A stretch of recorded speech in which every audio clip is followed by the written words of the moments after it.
Hello everyone, ট্রান্সলেশনের আরও একটি নতুন ক্লাসে সকলকে স্বাগত।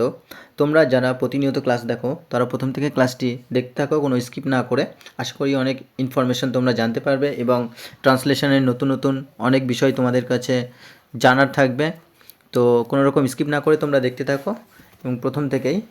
তো চলো আমরা দেরি না করে প্রথমে ক্লাসটি শুরু করি। হিমালয়ের এভারেস্টে পৃথিবীর সর্বোচ্চ পর্বতশৃঙ্গ। হিমালয়ের এভারেস্ট পৃথিবীর সর্বোচ্চ পর্বতশৃঙ্গ। তাহলে কি বলবো? দ্য হাইয়েস্ট মাউন্টেন পিক, অর্থাৎ সর্বোচ্চ পর্বতশৃঙ্গ ইন দ্য ওয়ার্ল্ড, পৃথিবীতে, ইজ কি? Mount Everest in the Himalayas, অর্থাৎ হিমালয়ের বা হিমালয়ে। তাহলে এখানে ইজ কেন ব্যবহার করা হয়েছে? কারণ এটা একটা কিন্তু ন্যাচারাল ট্রুথ। তো ন্যাচারাল ট্রুথ কিন্তু আমরা সবসময় সিম্পল প্রেজেন্ট টেন্সে লিখি, সিম্পল প্রেজেন্ট টেন্সে লিখি। তো সেই কারণে আমরা ইজ ব্যবহার করেছি। আর হাইয়েস্ট মাউন্টেন পিক, এবং এই পিক শব্দটার অর্থ হলো কি? চূড়া বা সর্বোচ্চ শৃঙ্গ, যেটা আমরা টপ বলতে পারি সেটাকে, অথবা আমরা সেটাকে অ্যাপেক্সও বলতে পারি, অ্যাপেক্স, অথবা সেটাকে আমরা সামিট বলতে পারি, সামিট, বা সেটাকে আমরা পিনাক্কেলও বলতে পারি, পিনাক্কেল। আর এখানে ইন দ্য হিমালয়াস, অর্থাৎ হিমালয় কিন্তু এটা একটা মাউন্টেন সিস্টেম। সে মাউন্টেন সিস্টেমকে কিন্তু আমরা কি অ্যাজ এ ইউনিট বা সেটাকে আমরা কালেকটিভ নাউন হিসেবে ধরি। এবং হিমালয়াসের কিন্তু আমরা সর্বদা দ্য হিমালয়াস যদি থাকে তাহলে কিন্তু আমরা সর্বদা সেখানে হিমালয়াস যদি থাকে তাহলে কিন্তু ইজ ব্যবহার করব। আর এখানে দ্য ব্যবহার করা হয়েছে কারণ এটা কিন্তু সুপারলেটিভ ডিগ্রি। সুপারলেটিভ ডিগ্রিতে আমরা কি করি? সুপারলেটিভ ডিগ্রিতে আমরা সর্বদা দ্য এর ব্যবহার করি। The best, the highest, the lowest, এরকম কিন্তু আমরা ব্যবহার করতে থাকি। তো চলো আমরা পরের বাক্যটি দেখি। সেই শৃঙ্গ জয় করতে মানুষ অতীতে অনেকবার চেষ্টা করেছে। মানে অতীত থেকে চেষ্টা করে আসছে। তাহলে কোনো কাজ অনেক দিন থেকে চেষ্টা করে আসা বা বর্তমানেও তার ফল রয়েছে এমন বোঝাতে কিন্তু আমরা কি? আমরা প্রেজেন্ট টেন্সের কী ব্যবহার করি?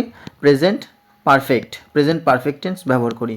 আর প্রেজেন্ট পারফেক্ট টেন্সের আমরা গঠন জানি, সাবজেক্ট প্লাস হ্যাজ অথবা হ্যাভ ব্যবহার করি, তারপরে ভার্বের থার্ড ফর্ম ব্যবহার করি, তারপরে কিন্তু আমরা অবজেক্ট ব্যবহার করি। তো সেই হিসাবে কি বলা হয়েছে? যে পিপল হ্যাভ ট্রাইড, অর্থাৎ মানুষেরা চেষ্টা করেছে। এখানে পিপল কিন্তু প্লুরাল, সেই কারণে কিন্তু হ্যাভ ব্যবহার করেছে। People have tried many Times, অনেকবার, ইন দ্য পাস্ট, অতীতে, টু কনকুয়ার দ্যাট পিক, অর্থাৎ সেই শৃঙ্গ জয় করার জন্য মানুষ অতীতে বহুবার চেষ্টা করেছে।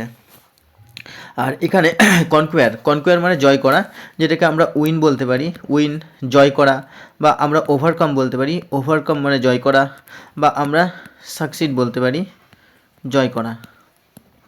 তো এই সমস্ত ওয়ার্ডগুলি কিন্তু আমরা পাশাপাশি লিখে নেব, কারণ আমি বরাবরই বলে থাকি যে যত ওয়ার্ড পাওয়ার বেশি থাকবে তত কিন্তু ট্রান্সলেশন তোমাদের দ্রুত সম্পন্ন হবে। আর দুটো ট্রান্সলেশন কমপ্লিট করতে পারলেই তোমরা কিন্তু পরীক্ষায় একটা ভালো রেজাল্ট আনতে পারবে এবং সিলেকশন পাকা হবে। তো চলো পরের বাক্যটি দেখি।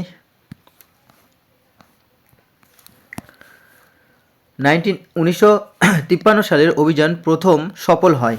তাহলে কি বলবো? দ্য 1953 এক্সপেডিশন, অর্থাৎ যাত্রা বা অভিযান, ওয়াজ দ্য ফার্স্ট, এটাই ছিল প্রথম, টু বি সাকসেসফুল, যেটা সফল হয়েছিল। তাহলে এটা আমরা ওয়াজ ব্যবহার করেছি কারণ এটা কিন্তু পাস্টের ব্যাপার ঘটাচ্ছে, 1953কে বোঝাচ্ছে, এই কারণে কিন্তু আমরা ওয়াজ ব্যবহার করেছি। আর দ্য 1953 এক্সপেডিশন, অর্থাৎ 1953 সালের অভিযান, এটাকে আমরা টোটালটাকে সাবজেক্ট ব্যবহার করেছি। আর সাকসেসফুল অর্থাৎ সফল হওয়া, এটাকে কিন্তু আমরা ফ্রুটফুলও বলতে পারি, ফ্রুটফুল, বা এটাকে আমরা কিন্তু বলতে পারি এফেক্চুয়াল ছিল, এফেক্চুয়াল অর্থাৎ সফল। চলো পরের বাক্যটি দেখি।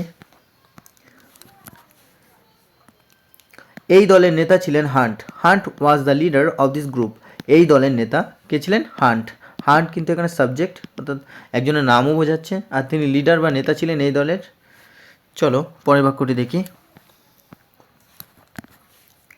তার সঙ্গে ছিলেন হিলারি ও তেনজিন, দুজনকে বোঝাচ্ছে, হিলারি ও তেনজিন। তো Hillary and Tenzing were with him, তার সাথে ছিল। উইথ হিম বলতে এখানে কার সাথে? এখানে কিন্তু হান্টের সাথে।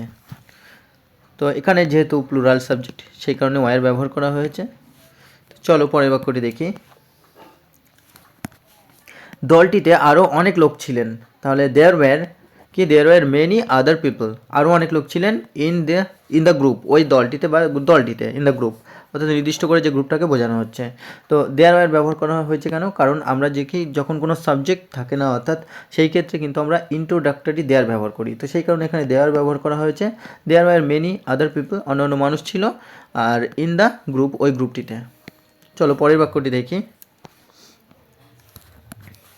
তারা বিভিন্ন দিক থেকে পর্বতে চড়তে চেষ্টা করলেন অর্থাৎ চেষ্টা করলেন বা করেছিলেন, এরকমও বলতে পারি। তো এখানে করেছিলেন, দে ট্রাইড, তারা চেষ্টা করেছিলেন কি, টু ক্লাইম্ব, উঠতে, দ্য মাউন্টেন, এই পর্বতে, ফ্রম ডিফারেন্ট ডিরেকশনস, বিভিন্ন দিক থেকে। তো বিভিন্ন দিক থেকে তারা ওঠার চেষ্টা করেছিলেন এই পর্বতে। আর চলো আমরা পরের বাক্যটি দেখি।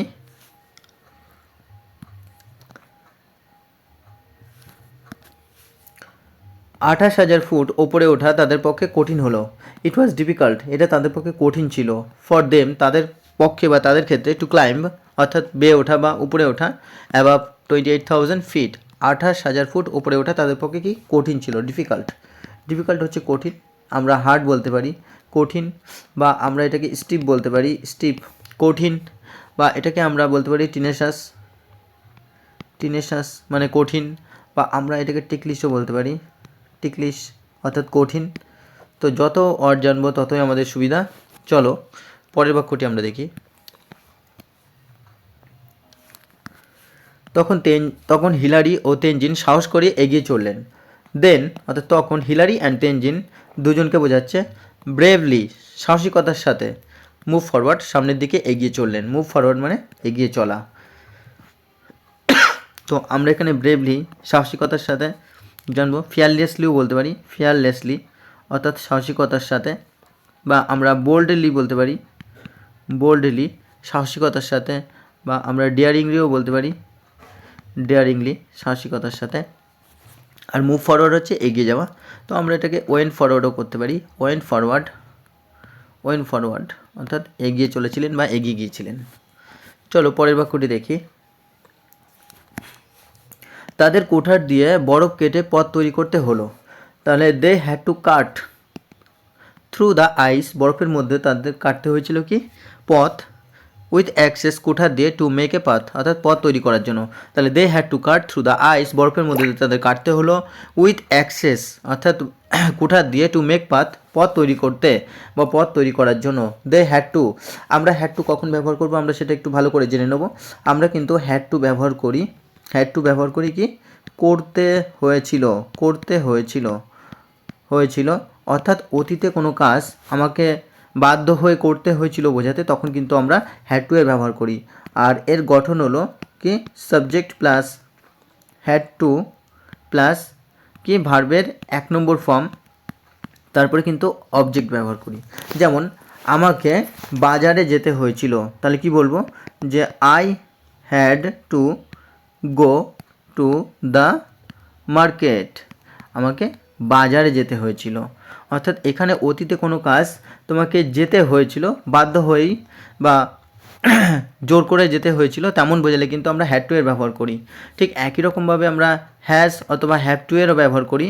সেটা কখন ব্যবহার করি, যখন করতে হবে, অর্থাৎ করতে হবে বা ভবিষ্যতে কোনো কাজ করতে হবে জোর করে বা অবশ্যই করতে হবে বোঝাতে, তখন কিন্তু আমরা হ্যাভ টু এর ব্যবহার করি। যেমন আমি যদি এখানে বলি যে I have to go to the market, তাহলে কী হবে, আমাকে বাজারে যেতে হবে, অর্থাৎ ভবিষ্যৎকালে কিন্তু আমাকে করতে হবে।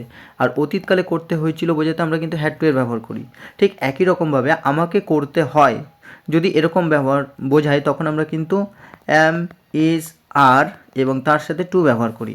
যেমন আমাকে প্রতিদিন বাজারে যেতে হয়, তাহলে কী হবে, I am to go to the market daily, আমাকে প্রতিদিন বাজারে যেতে হয়, তাহলে I am to go to the market daily. তো এইরকমভাবে অর্থাৎ এটা কিন্তু করতে হয়, অর্থাৎ যেটা বর্তমানে প্রতিদিন করতে হয় বা বাধ্য হয়ে করতে হয়, এমন বোঝালে কিন্তু আমরা অ্যাম, ইজ, আর বসাই, তারপরে টু বসাই এবং ভার্বের 1 নম্বর ফর্ম বসাই। তো এটা কিন্তু ভেরি ভেরি ইম্পর্টেন্ট, এই রুলসটা আমাদের মনে রাখতে হবে, কারণ অনেক ট্রান্সলেশনের ক্ষেত্রে আমরা এটা পাই, এবং যে পরীক্ষায় যে ট্রান্সলেশন দেবে সেখানে যে এটা থাকবে না সেটাও নয়, থাকতেই পারে। সুতরাং তোমরা এটা খুব ভালোভাবে লিখে নিও। তো চলো পরের বাক্যটি দেখি। অবশেষে এই দুই বীর পৃথিবীর সর্বোচ্চ চূড়ায় পৌঁছে সফল হলেন। তাহলে অবশেষে হচ্ছে ফাইনালি দিস টু হিরোস, এই দুই বীর সাকসিডেড সফল হলেন ইন রিচিং অর্থাৎ পৌঁছানোই the highest peak in the world, পৃথিবীর সর্বোচ্চ শিখরে বা চূড়ায় পৌঁছতে সফল হলেন। তো ফাইনালি হচ্ছে কি অবশেষে বা সবশেষে, তা আমরা বলতে পারি অ্যাট লাস্ট অর্থাৎ সবশেষে, বা আমরা আলটিমেটলি বলতে পারি অর্থাৎ সবশেষে। আর রিচিং হচ্ছে পৌঁছানো, যেটাকে আমরা প্রসিডিংও বলতে পারি, প্রসিডিং, বা আমরা এটাকে অ্যাপ্রোচিংও বলতে পারি, অ্যাপ্রোচিং অর্থাৎ পৌঁছানোই বা পৌঁছানোই। তো এগুলো কিন্তু আমাদের খুব ভালো করে জানতে হবে, সঙ্গে সঙ্গে আমরা এই ওয়ার্ডগুলো খুব সুন্দরভাবে জেনে নিলাম। আশা করি তোমাদের পরীক্ষার ক্ষেত্রে খুব হেল্প হবে এই ধরনের যত ওয়ার্ড জানবে, যত ট্রান্সলেশন করবে। তো এইভাবে ট্রান্সলেশনের ক্লাস আসতে থাকবে। যারা প্রতিনিয়ত ক্লাসটি ফলো করো এবং নতুন নতুন আরও ক্লাস আনতে বলো, তাদেরকে অসংখ্য ধন্যবাদ।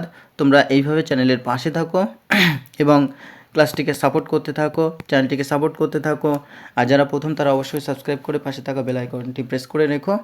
আরও নতুন নতুন ক্লাস পাবে তোমাদের যতক্ষণ না পিএসসি ক্লার্কশিপ সম্পন্ন হচ্ছে বা অন্যান্য যে কোনো পিএসসির মিসলেনিয়াস বা WBCS মেন্স অর্থাৎ ডেসক্রিপটিভ ইংলিশ যেখানে যেখানে আছে, ততদিন সকলকে হেল্প করতে থাকবো চ্যানেলের মাধ্যমে। তোমরা সাপোর্ট করো এবং পাশে থেকো। ধন্যবাদ।